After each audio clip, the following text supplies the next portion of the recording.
Hoy estamos con la escritora y editora Paola Tinoco, quien acaba de sacar este libro Tríos con la editorial Anagrama, una antología de cuento que revisa varias latitudes del idioma a partir de una palabra un tanto provocativa. Paola, bienvenida a La Ciudad y las Ciudades. ¿Qué tal? Muchas gracias por la invitación. No, gracias a ti por recibirnos aquí en este paraíso de los libros. Es que quería decir la invitación a venir a este lugar. Oye, este libro, Tríos, uno cuando escucha la palabra trío, inevitablemente piensas en algo sexual o algo amoroso, ¿no? Algo que siempre está repetido. El trío sentimental está en la literatura desde toda la vida. Sin embargo, tú propones a 11 escritores crearse un relato a partir de la palabra trío, lo quieran interpretar como lo quieran interpretar. ¿Qué pasa?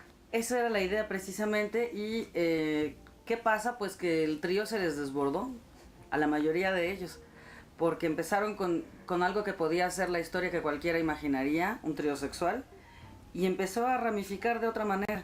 Por ejemplo, pensaba en el cuento de Alberto Barrera Tisca, que es uno de los que está incluidos acá, y bueno, empieza hablando de una reflexión en torno a lo que es un trío, a cómo lo percibe la gente, a quienes lo han vivido y a quienes les parece lo más natural del mundo, pero ni siquiera lo han tocado, ¿no? Con el pensamiento. Entonces, va un poco más allá de simplemente decir, tenemos una pareja que no tiene dinero y que para conseguir un poco más, bueno, pues se ofrece como para voyeristas, ¿no? En otros casos tenemos algunas historias oscuras, como puede ser la de Alberto Chimal, ¿no? Que el trío pues es de hermanos y no tiene nada de erótico. Pero tú dijiste algo muy curioso, una palabra provocadora, y en realidad tríos, si lo mencionas así nada más, ¿qué tiene de provocador? En realidad todo está en la imaginación de quien la pronuncie, ¿no? Y algo muy interesante son estas latitudes que tú tocas, ¿no? Por ejemplo, en esta sección nos dedicamos a explorar diferentes ciudades, diferentes países a través de la literatura. Y pues algo curioso es que no son todos mexicanos, no son todos latinoamericanos, sino que decides mezclarle un poquito. Todos los que hablaran en español y que de alguna manera enriquecen esta lengua, ¿no? Porque tanto en Venezuela como en Colombia, como en Argentina y en España hablamos el mismo castellano, pero es uno bastante trastocado al final, ¿no? Pero yo creo que se enriquece con las palabras que desconocemos de otros y que igual nos las vamos apropiando, ¿no? Como aquí en la Ciudad de México, que todo el mundo tiene una muletilla española, oh sí. Poquito o mucho todos tenemos claro. Una, ¿no? Entonces pasa lo mismo cuando vas a Colombia, ellos también empiezan a decir güey o a decir cosas que decimos nosotros aquí. Me parece una gran aportación y tenía muchas ganas de hacer algo así. Me faltaron por ahí un par de países que me hubiera gustado, como Perú, pero bueno, ya saldrán en otra. Y además es una exploración de, no sé, a mí me gustan mucho las antologías, yo creo que es un buen inicio para alguien que empieza a leer o que quiere descubrir a un autor, ¿no? Muchas personas han escuchado de Alberto Barrera Tisca, por ejemplo, que es multipremiado, pero pues a lo mejor no te atreves a leerte una novelota, ¿no? Y acá con una buena idea, ¿no? Guiados en una línea. Tú eres de hacer antologías, no es la primera antología que haces. No, ya es la quinta. ¿La quinta? Sí, pero exacto, he pasado por muchos temas y también a empezar a tropezar. Esto que hablábamos del enriquecer el castellano lo tengo desde la primera. Se llama De lengua me como un cuento, la publicó Axial y ahí está una serie de escritores jóvenes de toda América Latina, que después de esa antología empezaron a tener un montón de premios y ahora ya apenas nos saludamos. Está Alejandro Zambra, está Wendy Guerra, está Yuri Herrera. Hay muchos escritores ahí bien interesantes que fue cuando el boom de los 39 en México, que apenas empezamos a tener idea de eso y que iba a suceder el primer Hey Festival acá, un año y medio después de mi antología, precisamente, con esos autores.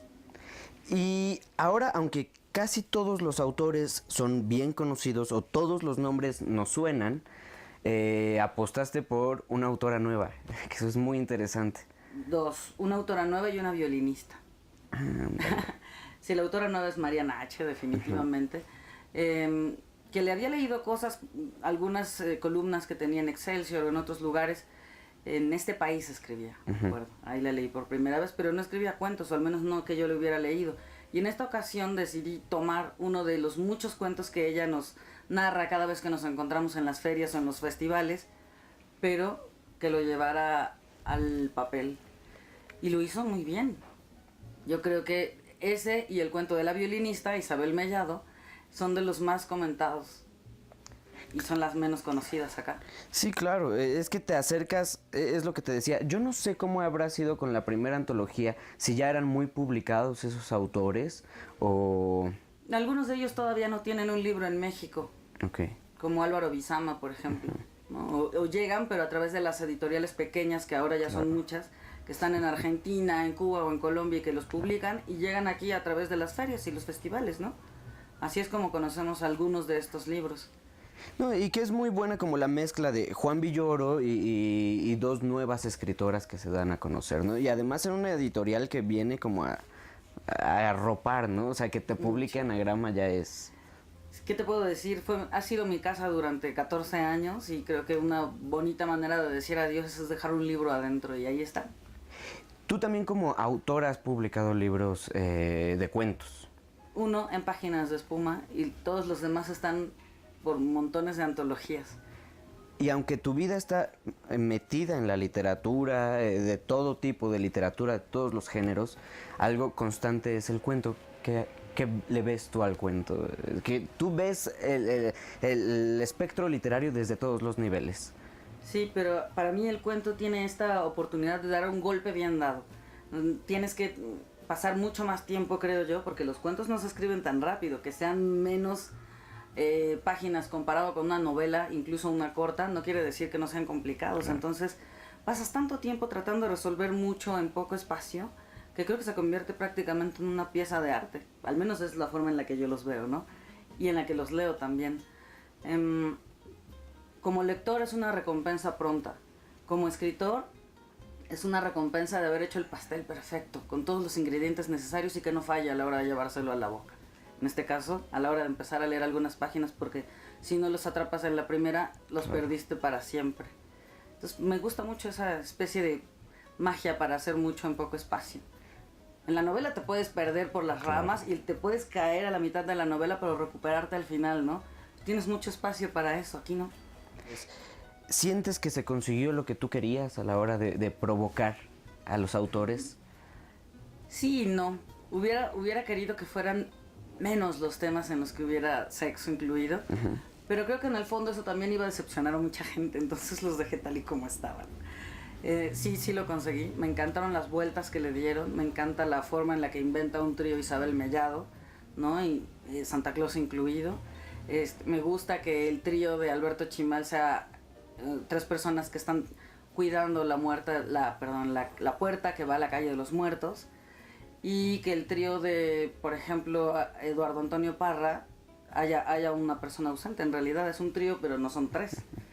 No sé, tienen como su encanto y creo que además reivindican al cuento que cada vez se está vendiendo más.